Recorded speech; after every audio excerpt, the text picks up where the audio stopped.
নমস্কার বন্ধুরা, কেমন আছেন সবাই? আশা করি সকলে ভালো আছেন। আজকে বানালাম ভেটকি মাছের ফিশ ফ্রাই খেতে আমরা সবাই ভালোবাসি। আমি সুজাস কিচেনে সকলকে স্বাগত। পুরো ভিডিওটা স্কিপ না করে দেখবেন। খুব সহজে কিভাবে ভেটকি মাছের ফিশ ফ্রাই বানালাম, যেটা আমরা দোকান থেকে কিনে আনি। দোকানে আর যেতে হবে না, বাড়িতেই বানিয়ে আপনারা খেতে পারবেন এবং খাওয়াতে পারবেন। চলুন কিভাবে বানালাম দেখি।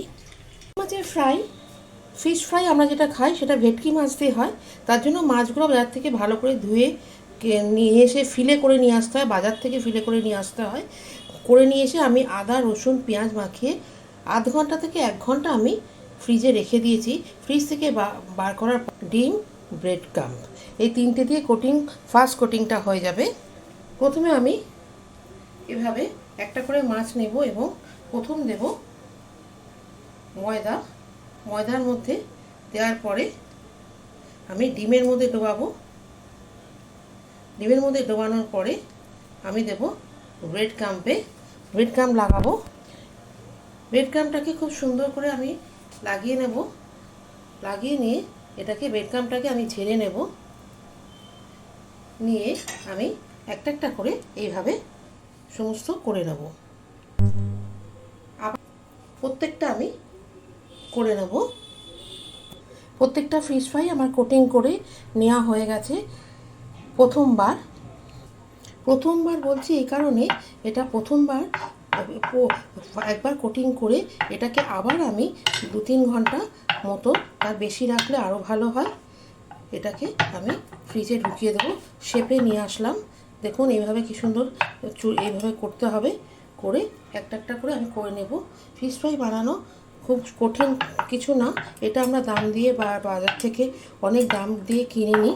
150 টাকা, 200 টাকা, 250 টাকা, এবং ব্র্যান্ডেড হলে সেটা তো 300-350তেও পৌঁছে যায়। আপনি যদি বাড়িতে এভাবে বানিয়ে বাচ্চাদের খাইয়ে দিতে পারেন, এবং এই ব্রেড ক্রাম্ব এবং এগুলো যদি আগে থেকে করে রাখা থাকে, স্টোর করে রাখতে পারেন তাহলে খুবই ভালো হয়। খালি বের করলেন ফিলেটা তো বাজার থেকেই করে নিয়ে আসতে হয়। রেসিপিটা যদি ভালো লাগে লাইক করবেন, শেয়ার করবেন।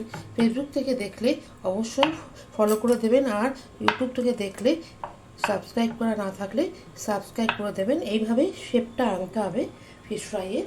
প্রত্যেকটা এইভাবে আমি করে নেব এবং অবশ্যই বাড়িতে বানাবেন। নিজের হাতে বাড়িতে বানালে অনেক আরাম করে বেশি করে খাওয়া যায়, এবং দোকান থেকে এত দাম দিয়ে যে দামে আমরা কিনি সেই দামে বাড়িতেই অনেকগুলো বানানো যায়। অবশ্যই কমেন্ট বক্সে লিখে জানাবেন, এবং পাশে রাখা বেল আইকনে অবশ্যই ক্লিক করে দেবেন। এরকমই রেসিপি, সুন্দর সুন্দর স্ন্যাক্সের রেসিপি আপনি সবার আগে পেয়ে যাবেন। এবং ফিশ ফ্রাই খেতে প্রত্যেকে ভালোবাসে, এবং বাচ্চা থেকে বড় সবাই এটা ভালোবাসে প্রত্যেকে। এবং এভাবে যদি বাড়িতে বানিয়ে দেন, ওরা তো ওয়াও করবে এবং এত খুশি হবে আপনার ওপর, ভীষণ খুশি হবে, আপনাকে অনেক ভালোবাসবে। ফার্স্ট কোটিংটা আমার হয়ে গেল। ফার্স্ট কোটিং বলছি এই কারণে, এই ফার্স্ট কোটিংটা দেওয়ার পরে আমি 1 ঘন্টা থেকে 3 ঘন্টা মতো, আর একটু বেশি রাখলে আরও ভালো হয়, আমি ফ্রিজে রাখবো। তারপরেই আমি এটা ফ্রাই করব। সেই ফ্রাইটা অসম্ভব ভালো হয় খেতে, সেই জন্য আমি ফার্স্ট কোটিং বলছি। অবশ্যই দেখাবো, কেন বলছি সেটাও জানাবো। আমি আপাতত এটাকে ফ্রিজে রাখার 2 ঘন্টা পরে ফিরে আসছি। এইভাবে আমি ক্লিন শিট লাগিয়ে ফ্রিজে 2-3 ঘন্টা পর রেখে দিচ্ছি, তারপরে ফিরে আসছি। 3-4 ঘন্টা রাখার পরে নর্মাল রুম টেম্পারেচারে নিয়ে আসলাম, এবং এই যে এটাকে ক্লিন র্যাপ দিয়ে আমি মুড়ে রেখেছিলাম, এটাকে আমি এবার আনফোল্ড করলাম। এবারে আমি আবার সেকেন্ড এবং লাস্ট রাউন্ড দেব। সেম আগের মতোই আবার আমি ময়দার মধ্যে লাগিয়ে নেব। এটা সেকেন্ড কোটিং করতে হবে, করলে খুব ভালো হয়। একটা কোটিংও হয়, কিন্তু সেকেন্ড কোটিং করলে খুব ভালো হয়। আবার আমি এটাকে ডিমের মধ্যে করে নেব। ফ্রাই করার আগে সেকেন্ড কোটিংটা করে নিতে পারলে ভীষণ ভালো হয়। এবং এটাকে আমি আবার ব্রেড ক্রাম্বে ডোবালাম, এবং যতটা বাঁচা আছে সেটাকে আমি আবার ফেলে দিলাম, করে পরিষ্কার করে নিলাম। এইভাবে আমি সব কটাই করে নেব। ফার্স্ট ফ্রাই কেন বলছি সেটাও আপনাদের জানাবো। এইভাবে ব্রেড ক্রাম্ব লাগিয়ে নিলাম। এইভাবে আমি সব কটা করে নেব। সেকেন্ড কোটিং এবং লাস্ট কোটিংটা আমি করে নিলাম।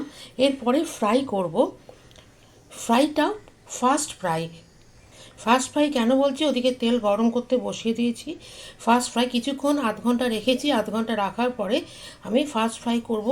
প্রথমটা ফ্রাই করতে হবে যে কোনো ইয়েতে, স্ন্যাক্সে প্রথমটা ফ্রাই করে নিয়ে রেখে দিয়ে আপনি যখন সার্ভ করবেন তখন আরেকবার ফ্রাই করব, ওটা হবে সেকেন্ড এবং লাস্ট ফ্রাই। সেই জন্য আমি ফার্স্ট ফ্রাই বলছি।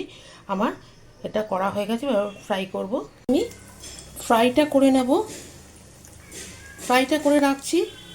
আবার যখন আমি সার্ভ করব, তো সার্ভের আগে আরেকবার ফ্রাই করে আমি গরম গরম সার্ভ করব। সেই জন্য আমি বলেছিলাম first fry, second fry and last fry.